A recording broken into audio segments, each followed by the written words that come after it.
Assalamualaikum warahmatullahi wabarakatuh. Sebelumnya mohon izin Bu Eka dan Pak Erwin, kami dari kelompok 14, kami ingin memaparkan hasil diskusi kami selama sesi UTS ini mengenai analisis faktor yang mempengaruhi kinerja UMKM Larry Workshop.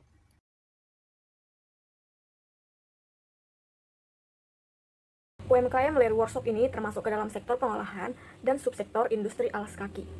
Data yang kami gunakan berasal dari data CIC dengan variabel PDB subsektor alas kaki sebagai variabel dependen atau Y, dan tenaga kerja, jam kerja, indeks harga produsen, serta suku bunga sebagai variabel independen atau X.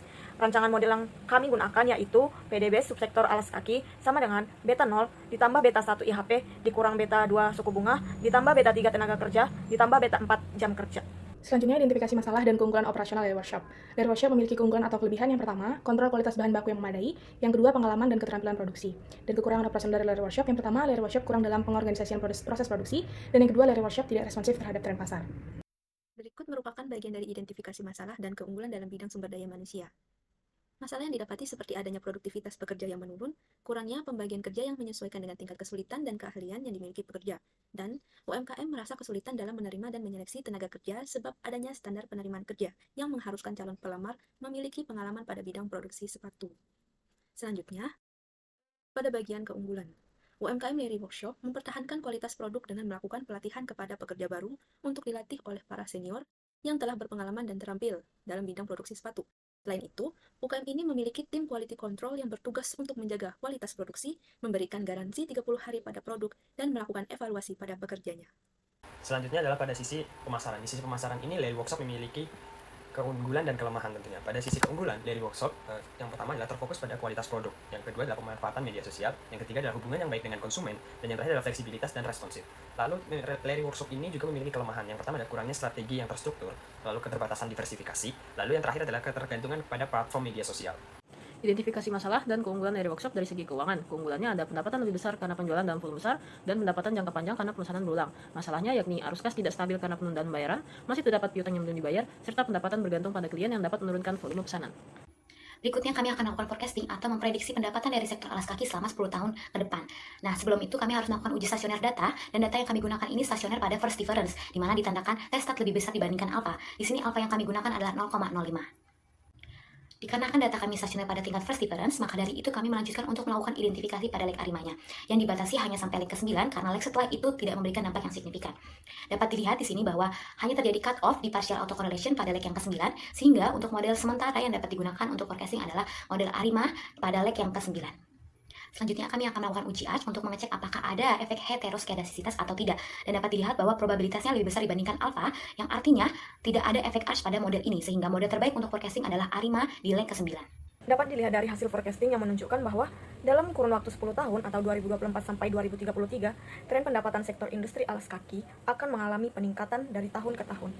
Rata-rata pendapatan sektor industri alas kaki mulai tahun 2024 sampai 2032 sebesar 35 miliar 106 juta ribu rupiah per tahun, dengan rata-rata pertumbuhan pendapatan sebesar 0,026 atau setara dengan 2,6% per tahun.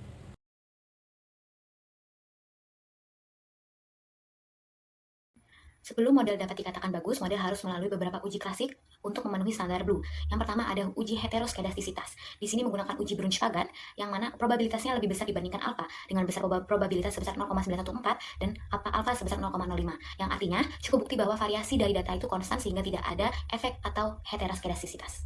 Selanjutnya ada uji normalitas, di mana kami melakukan pengecekan apakah residualnya terdistribusi normal atau tidak. Sesuai dengan literatur yang kami dapatkan dalam buku yang ditulis oleh Nicholas Dooley pada tahun 2019 mengatakan bahwa model regresi yang baik adalah model yang memiliki nilai residual yang terdistribusi normal.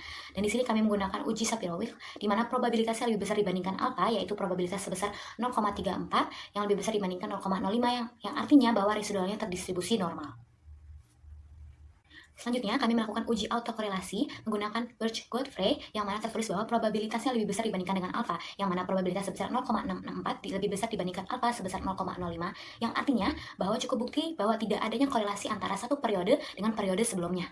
Selanjutnya, kami melakukan uji multikolineritas menggunakan uji variance inflation factor, yang dapat dilihat di sini bahwa nilai fit dari masing-masing variabel independen kami kurang dari 10, yang menandakan bahwa tidak adanya multikolineritas atau cukup bukti bahwa tidak adanya korelasi antara variabel bebas dan atau variabel independennya. Sehingga hal ini mengatakan bahwa model yang kami gunakan sudah blur dan juga sudah menjadi model terbaik yang dapat dipaparkan. Selanjutnya ada analisis SWOT dari Larry Workshop. Strength dari Leri Workshop adalah pertama, mempekerjakan pengrajin yang berpengalaman, kedua, adanya tim eksekutif untuk evaluasi kinerja, yang terakhir, kerjasama dengan produsen bahan baku lokal. Selanjutnya terdapat weakness, kelemahan Leri Workshop yaitu belum memiliki rencana ekspansi, sehingga tidak dapat memenuhi permintaan kustomisasi pelanggan serta keterbatasan dalam diversifikasi model sepatu. Lalu kurang pemanfaatan teknologi via media sosial, hal ini dilihat dari tidak adanya perencanaan strategi untuk pemasaran produk. Selanjutnya adalah bagian opportunities pada analisis SWOT dari UMKM Leris Workshop. Yang pertama, UMKM ini membuka peluang untuk menjalin kemitraan dengan UMKM atau usaha lain yang bergerak di bidang alas kaki. Yang kedua, UMKM ini memiliki peluang dalam melakukan imitasi tren pasar pada bidang alas kaki. Dan yang ketiga, adanya penggunaan teknologi pemasaran online yang baru dimanfaatkan guna memperluas pemasaran produksi alas kaki ini. Selanjutnya, threat atau ancaman dari workshop. Yang pertama, terlalu bergantung kepada permintaan konsumen. Yang kedua, masih kurangnya kerjasama dengan ekspedisi, sehingga masih sering melakukan keterlambatan pengiriman produk.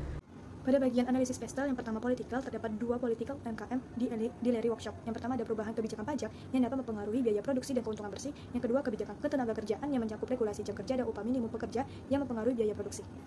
Selanjutnya saya akan menjelaskan terkait ekonomik yang merupakan bagian dari pestel. Untuk poin pertama, kenaikan harga atau inflasi dapat memberikan pengaruh yang positif terhadap pendapatan di sektor alas kaki. Hal ini dibuktikan dari hasil regresi yang mana indeks harga produsen menjadi indikator pengukuran inflasi.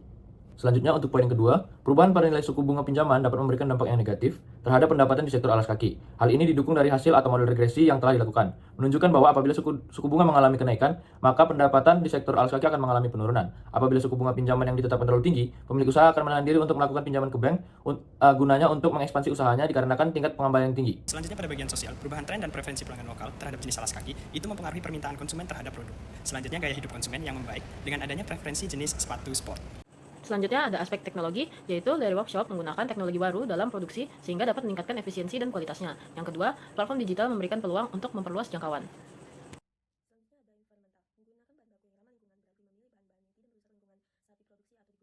Praktik produksi yang berkelanjutan menunjukkan cara produksinya yang tidak mencemari lingkungan dan dapat berlanjut dalam jangka panjang. Contohnya menggunakan kulit dari hewan atau memilih bahan sintetis yang dibuat dengan memperhitungkan dampak lingkungan. Dengan demikian, perusahaan memastikan bahwa proses produksi mereka tidak merusak alam. Selanjutnya merupakan bagian legal atau hukum pada analisis pestel dari UMKM Leris Workshop.